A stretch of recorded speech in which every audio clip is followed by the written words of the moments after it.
स्वागत है दोस्तों आपके अपने यूट्यूब चैनल मैकेनिकल विद्यालय में। तो हम लोग कल डिस्कस कर चुके थे आपका डिटर्मिनेंट के प्रॉपर्टीज के बारे में। एक प्रॉपर्टीज आपका रह गया है जिसके बारे में हम लोग आज डिस्कस करेंगे।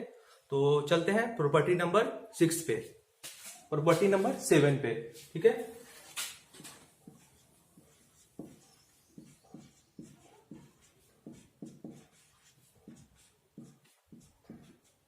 प्रॉपर्टी 7। ठीक है, तो प्रॉपर्टी 7 कहता है अगर किसी भी डिटर्मिनेंट के दो रो या कॉलम आपस में प्रोपोर्शनल हो, इफ टू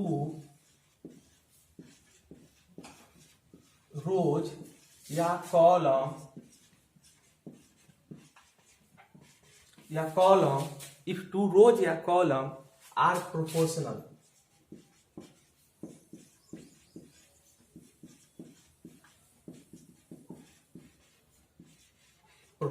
ठीक है, तो उस डिटर्मिनेंट का वैल्यू होता है वो 0 होता है। तो उस डिटर्मिनेंट का वैल्यू क्या होता है? 0। Then value of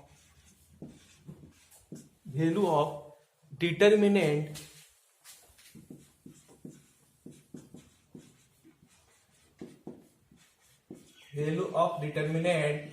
will be 0। ठीक है, इसको एक एग्जांपल के तौर पे समझेंगे।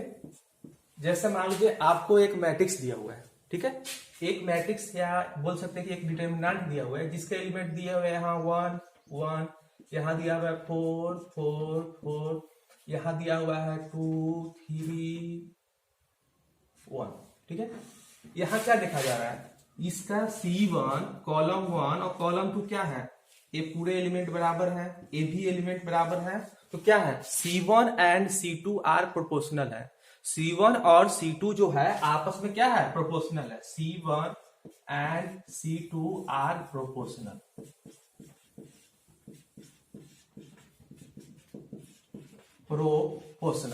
ठीक है, तो क्या होगा? इस डिटर्मिनेंट का वैल्यू क्या होगा? ये जो साइन है, इस साइन क्या है? डिटर्मिनेंट का साइन है।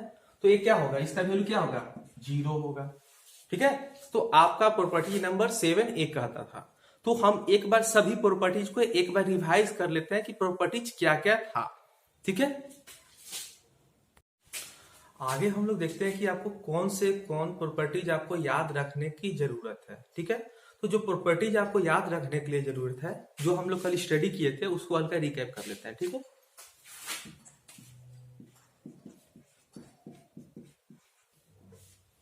तो आपको याद रखना है जो प्रॉपर्टीज आपको क्या बताए थे, आइडेंटिकल वाला, कि जब दो रो या कॉलम आपस में क्या हो, आइडेंटिकल हो, तो उस डिटर्मिनेंट का वैल्यू क्या होता है? 0 होता है। जैसे आप लोग ऐसे बताए थे कि मान लीजिए यहाँ पे दिया हुआ है 1 1 2 2 4 4, और मान लीजिए यहाँ कि 5 है 6 है और 0 है। ठीक है, तो क्या आइडेंटिकल है? ए बराबर है, ए बराबर है, ए बराबर है। मीन्स क्या कर सकते हैं? C1 and C2 are identical. ठीक है, आइडेंटिकल। तो इस सिचुएशन में भी क्या होता है? डिटरमिनेंट का वैल्यू क्या होता है? 0 होता है। तो ये भी आपको याद रखने की जरूरत है। ठीक है, और क्या याद रखने की जरूरत है? जैसे आपको हम बताए थे, ठीक है, बताया था कि मान लीजिए आपका एक डिटर्मिनेंट दिया हुआ है A1 plus alpha 1 B1 plus beta 1। ठीक है, और दिया हुआ है C1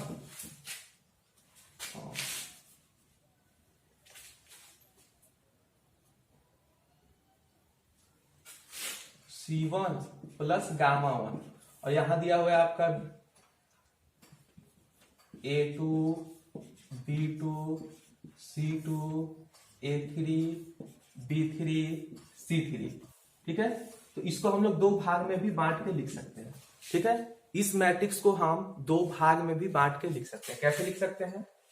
यहां देखिए A1 B1 C1 A2 B2 C2 A3 B3 C3। ठीक है, और प्लस क्या लिख सकते हैं, प्लस करके आपको ए वाला लिख सकते हैं, alpha 1 beta 1 gamma 1 A2 B2 C2 A3 B3 C3। ऐसा भी हम लोग लिख सकते हैं इसको। तो ये जो प्रॉपर्टी है आपको याद रखने की जरूरत है। ठीक है, चलते हैं नेक्स्ट। ठीक है, अब स्टार्ट करते हैं एक्सरसाइज 4.2 एनसीईआरटी का। ठीक है,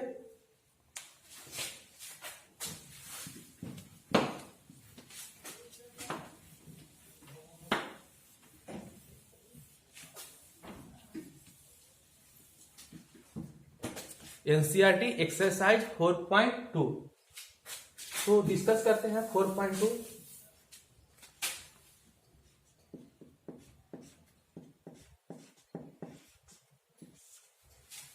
ठीक है, एक्सरसाइज 4.2। तो एक्सरसाइज 4.2 हम लोग डिस्कस करते हैं। तो आपका पहला क्वेश्चन है, आपका 4.2 का पहला क्वेश्चन है, हाँ, using the properties of determinant and without expanding. ठीक है, इसमें आपको डिटर्मिनेंट का यूज करके प्रूव करना है। पहला क्वेश्चन है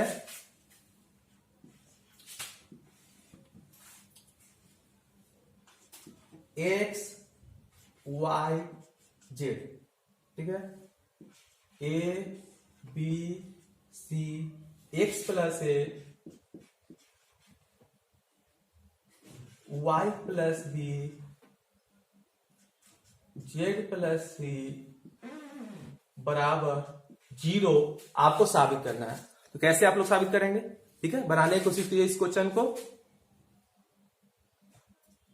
बिना कोई ऑपरेशन को यूज किए हुए आपको बनाना है इस क्वेश्चन को। ठीक है, तो कैसे हम लोग कर सकते हैं, डिटर्मिनेंट के प्रॉपर्टीज को यूज करके हम कैसे इस क्वेश्चन को बना सकते हैं। देखिए, एक हम जो प्रॉपर्टीज पढ़े हैं, क्या, दो रो या कॉलम, कोई भी दो रो या कोई भी दो कॉलम अगर आइडेंटिकल हो जाते हैं, क्या, आइडेंटिकल हो जाते हैं, मीन्स उनकी संगत भुजाएं क्या होती है, बराबर हो जाती हैं। तो इस सिचुएशन में क्या होता है, डिटर्मिनेंट का वैल्यू 0 होता है। अगर देखिए, अगर इसमें कॉलम 1 में कॉलम 2 को जोड़ दें तो यहां भी बन जाएगा x प्लस ए, यहां भी बन जाएगा y प्लस बी, यहां भी बन जाएगा z प्लस सी। बोलिए, तो हम लोग क्या कर रहे हैं, R1 interchange to R1 plus R2। कोई दिक्कत, यहां तक कोई दिक्कत नहीं है। ठीक है, तो इसके बाद हम लोग क्या लिख सकते हैं, क्या होगा, R1 में क्या जोड़ेंगे, R2, तो x प्लस ए कितना हो जाएगा, x प्लस ही हो जाएगा यहां पे, और क्या जोड़ेंगे, y प्लस बी, यहां क्या होगा, z प्लस सी।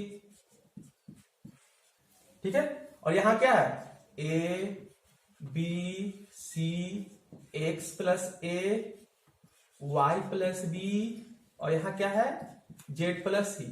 तो आप लोग क्या देख रहे हैं, कॉलम 1 और कॉलम 3 आपस में क्या है, आइडेंटिकल है। यहां भी ये सेम है, यहां भी सेम है, ये वाला सेम, ये वाला सेम, ये वाला सेम, ये वाला सेम है ना। तो क्या बोल सकते हैं, आगे लिख सकते हैं, एज यू नो दैट, क्या, एज यू नो दैट, जैसा कि हम लोग जानते हैं, in any determinant, in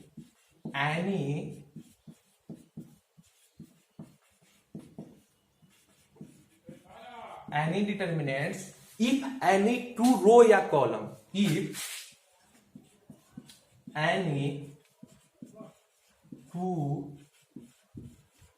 rose, if any two rows या कॉलम आर आइडेंटिकल, आइडेंटिकल, अगर आइडेंटिकल हो तो उसका वैल्यू क्या होता है, देन डिटर्मिनेंट का वैल्यू क्या होगा, ये डिटर्मिनेंट का साइन है। ठीक है, उस डिटर्मिनेंट का वैल्यू क्या हो जाता है, 0 हो जाता है। इसमें बताइए कौन कौन आइडेंटिकल है, कॉलम 1 एंड कॉलम 3 क्या है, चूंकि C1 and C3 are identical, तो क्या होंगे, इस डिटर्मिनेंट का वैल्यू क्या होगा, 0 होगा। प्रूफ साबित हो गया आपको। ठीक है, क्या है, कॉलम 1 एंड कॉलम 3 आर क्या है, आइडेंटिकल है, ठीक है। तो साबित हो गया इस तरह से आपको। अब चलते हैं क्वेश्चन नंबर 2 पे कि आपका क्वेश्चन नंबर 2 क्या है। तो इसको आप लिख लीजिए,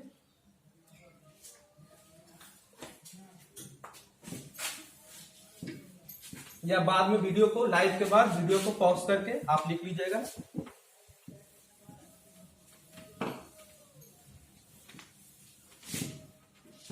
चलते हैं क्वेश्चन 2 पे।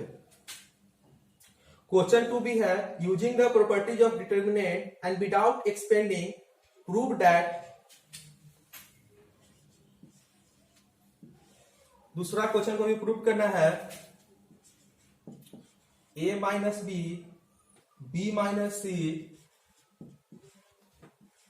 c minus a, b minus C, c minus a minus B, c minus a minus B,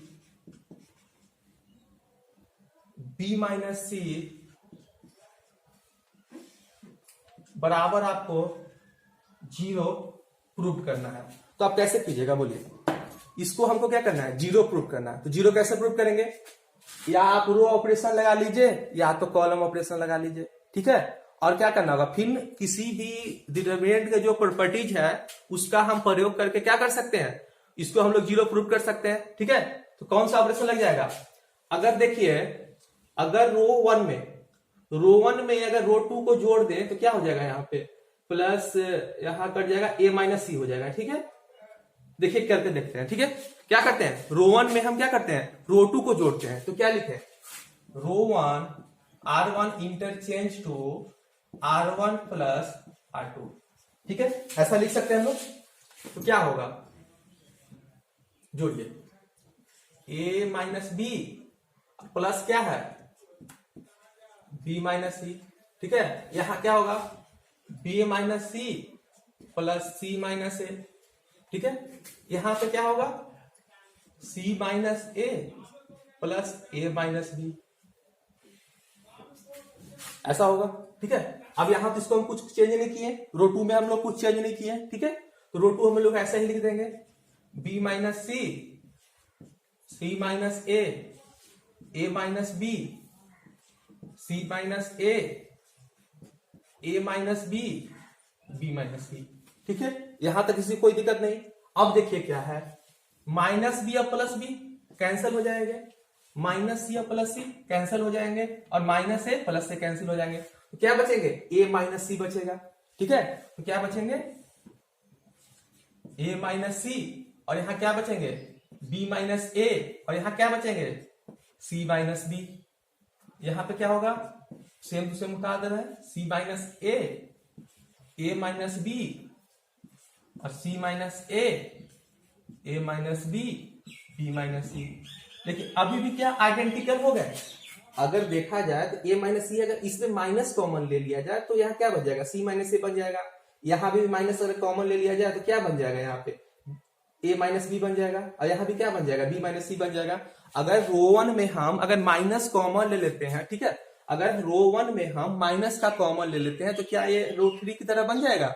तो क्या होंगे, रो 1 और रो 3 क्या होंगे, आइडेंटिकल हो जाएंगे। और जब आइडेंटिकल हो जाते हैं तो उसका वैल्यू क्या हो जाता है, 0 हो जाता है। तो चलिए कॉमन लेते हैं अभी हम, ठीक है। माइनस को हम लोग क्या करते हैं, कॉमन इसमें से माइनस ले लेते हैं, ठीक है। तो माइनस कॉमन लेंगे तो क्या बचेगा, यहाँ पे माइनस, अगर यहाँ देखिए अगर ए यहाँ प्लस है तो माइनस बन जाएगा, और सी क्या है, माइनस है तो प्लस बन जाएगा। तो यहाँ क्या हो जाएगा, सी माइनस ए, बी क्या है, प्लस है तो माइनस बन जाएगा, ए माइनस है तो प्लस बन जाएगा। तो प्लस को आगे लिख देते हैं, क्या हो जाएगा, ए माइनस बी।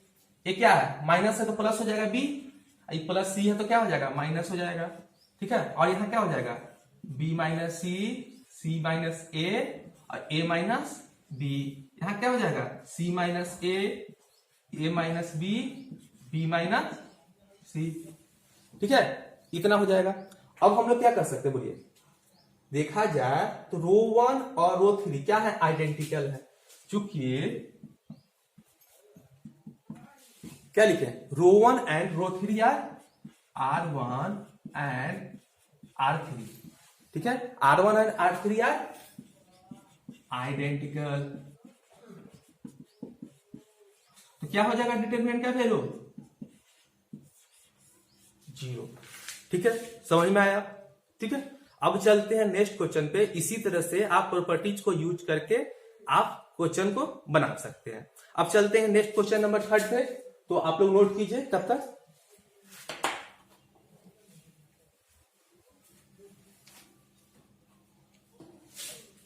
तो क्वेश्चन नंबर 3 है आपका,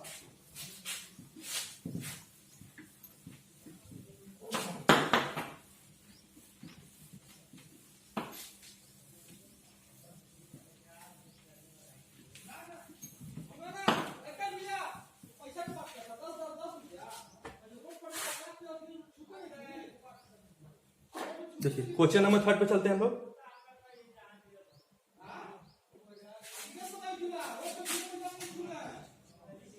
देखिए इसमें भी क्वेश्चन क्या करना है, विदाउट एक्सपेंडिंग, ठीक है, विदाउट एक्सपेंडिंग आपको क्या करना है, यूजिंग द प्रॉपर्टीज आपको साबित करना है, ठीक है। तो क्वेश्चन नंबर 3 है 2, 3, 5,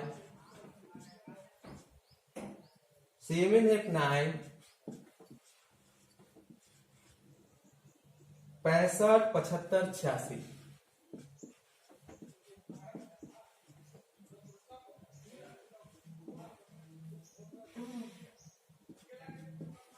आपको 0 प्रूव करना है, कैसे कीजिएगा, ठीक है।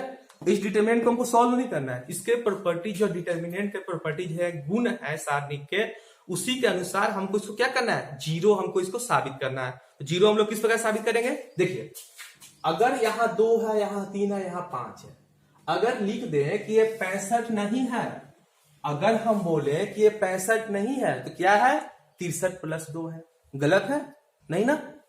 इसी को बोले कि 75 नहीं है, ये 72 + 3 है, बोल सकते हैं, ठीक है ना। और अगर 86 बोले कि 86 नहीं है, 81 + 5 है, ठीक है। तो एक डिटरमिनेंट का आप पढ़े होंगे कि उसको क्या कर सकते हैं, अगर किसी डिटरमिनेंट में कोई अंक जोड़ा जाए तो उसको अलग अलग करके दो डिटरमिनेंट भी बनाया जा सकता है, ठीक है। तो उसी तरीके से हम लोग बनाने की कोशिश कर रहे हैं। देखिए पहले 2, 3, 5, ठीक है, 7, 8, 9, यहां क्या हो जाएगा, इसको बोल दें कि 63 + 2 है, कोई तो फर्क नहीं पड़ रहा है ना। 72 + 3, 81 + 5, बोलिए, लिख सकते हैं, ठीक है। अब इस डिटरमिनेंट को हम 2 भागों में बांट सकते हैं, यहाँ पे प्लस है, इसको ऐसे करके लिख सकते हैं। मान लीजिए डिटरमिनेंट कितना है, इसको हम 2 भागों में कैसे लिख सकते हैं, बोलिए, 2, 7, 63, 3, 8, 72, 5, 9, 81, और प्लस क्या लिखेंगे, 2, 3, 5, 7, 8, 9। अब ये जो प्लस ऐड किए हैं इसको एक जगह लिख सकते हैं, 2, 3, 5। अब बोलिएगा कि सर ऐसा क्यों किए, ऐसा करने से हमको फर्क क्या पड़ा। तो देखिए यहाँ पे C1 and C3, column 1 and column 3 are क्या बन गए, देखिए आइडेंटिकल बन गए। जब भी आइडेंटिकल बन जाए उसका वैल्यू क्या हो जाता है, 0 हो जाता है, ठीक है। तो क्या बोल सकते हैं, यहाँ पे हम क्या लिख सकते हैं, चूंकि कॉलम 1 एंड कॉलम 3 आर क्या है, आइडेंटिकल है, ठीक है, आइडेंटिकल। तो क्या हो जाएगा इसका, इस डिटरमिनेंट का वैल्यू क्या हो जाएगा, 0 हो जाएगा, ठीक है। तो हम क्या लिख सकते हैं, देखिए, तो इसका तो वैल्यू क्या होगा, इसका वैल्यू तो हमको 0 के बराबर मिल गया ना। इस डिटरमिनेंट का वैल्यू हमको 0 मिल गया, तो आगे हम कर सकते हैं, देखिए इसका वैल्यू को 0 मिल गया। अब इसको हम लोग कैसे लिख सकते हैं, अब पढ़ाए थे हम किसी भी डिटरमिनेंट में कोई भी अंक कॉमन ले सकते हैं। अगर इसको हमको आइडेंटिकल करना हो तो क्या करेंगे, अगर यहां हमको 7 बनाना, क्या करेंगे, 9 सते 9 सते 63 होता है, अगर 9 कॉमन ले लें, यहां भी 9 कॉमन ले लें, यहां भी 9 कॉमन ले सकते हैं ना। तो चलिए 9 कॉमन ले लेते हैं, 9 कॉमन ले लें तो क्या बचेगा, 2, 3, 5, 7, 8, 9, इसमें से 9 कॉमन ले लें तो क्या हो जाएगा, 7 9 63, यहाँ क्या हो जाएगा 9 गुने 8 72 हो जाता है, और 9 9 81 ऐसा बन जाएगा। अब प्लस ये क्या है, जीरो है, जीरो तो है ही ये प्लस। यहां तक समझ में आया। अब क्या है इसमें देखिए, ए ए ए ए ए ए C1 and C2 sorry C2 and C3 यार क्या है, आइडेंटिकल है। तो इसका वैल्यू क्या हो जाएगा, जीरो हो जाएगा। तो डेल्टा बराबर क्या, डिटरमिनेंट बराबर 9 गुने 0 प्लस 0, क्या हो गया, जीरो हो गया। प्रूव हो गया आपका। ठीक है, तो इसी तरीके से आप लोग क्या कर सकते हैं, डिटरमिनेंट के यूज करके आप प्रूव कर सकते हैं। ठीक है, तो चलते हैं अगले क्वेश्चन पे, क्वेश्चन नंबर 4 पे।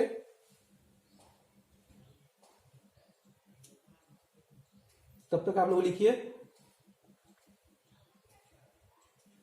Question number 4। Question number 4 last question होगा। नेक्स्ट क्वेश्चन आप लोग बनाने की कोशिश कीजिएगा, और जो क्वेश्चन नहीं बन रहा है डिस्क्रिप्शन बॉक्स में कमेंट कर दीजिएगा कि सर ये क्वेश्चन नहीं बनेगा, उसी क्वेश्चन का पार्टिकुलर हम वीडियो बनाएंगे।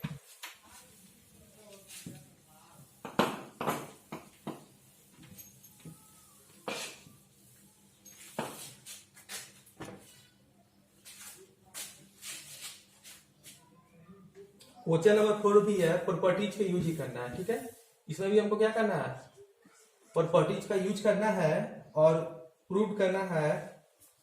देखिए क्या है, 1 है 1 है 1 है, यहां पे क्या है, BC है, CA है, AB है। ठीक है, यहां पे क्या है, A है, B प्लस C है, यहां पे क्या है, B है और C प्लस A है। ठीक है, B है और C प्लस A है, यहाँ क्या है, C है और क्या है, A प्लस B है। इसको हम लोग साबित करना है कि क्या है, इसका वैल्यू क्या है, इसका वैल्यू 0 है, हमको साबित करना है। तो किस प्रकार कर सकते हैं बोलिए।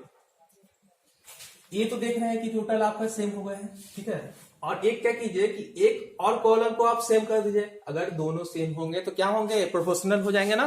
जो प्रॉपर्टी नंबर 7 आज बताया है कि अगर दो कॉलम या रो आपस में क्या हो, प्रोपोर्शनल हो जाए, तो उस डिटरमिनेंट का वैल्यू क्या हो जाता है, 0 हो जाता है। तो हम कौन ऑपरेशन कर सकते हैं,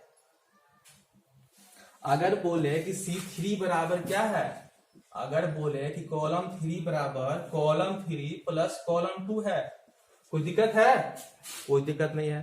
ठीक है, तो क्या लिख सकते हैं, 1 1 1, यहां BC हो जाएगा, CA हो जाएगा, AB हो जाएगा। ठीक है, अब इसमें क्या कर रहे हैं, जोड़ देना है।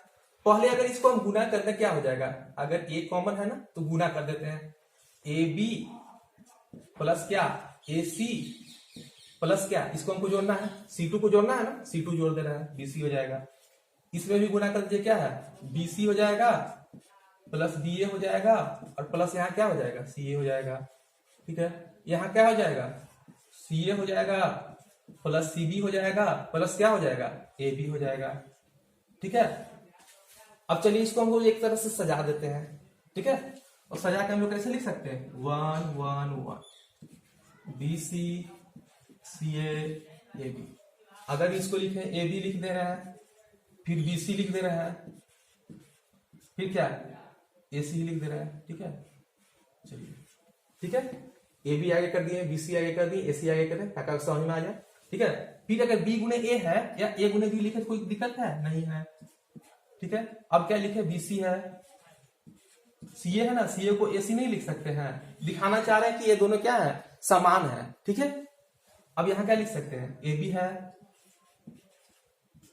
प्लस C गुने B या B गुने C, कोई फर्क नहीं पड़ता है, अब प्लस क्या, C गुने A है या AC कर दे तो कोई दिक्कत नहीं है। देख रहे हैं A वाला तीनों क्या है, बराबर है, और A और A क्या है, बराबर है। तो क्या कर सकते हैं, C1 एंड C3 यार क्या है, प्रोपोर्शनल है। जो प्रॉपर्टी नंबर बताए थे आपको 7, आपस में क्या है, प्रोपोर्शनल है। तो जब भी प्रोपोर्शनल हो तो उसका वैल्यू क्या होता है, 0, सिंस चूंकि क्या है, C1 column 1 and column 3 are क्या है, प्रोपोर्शनल है।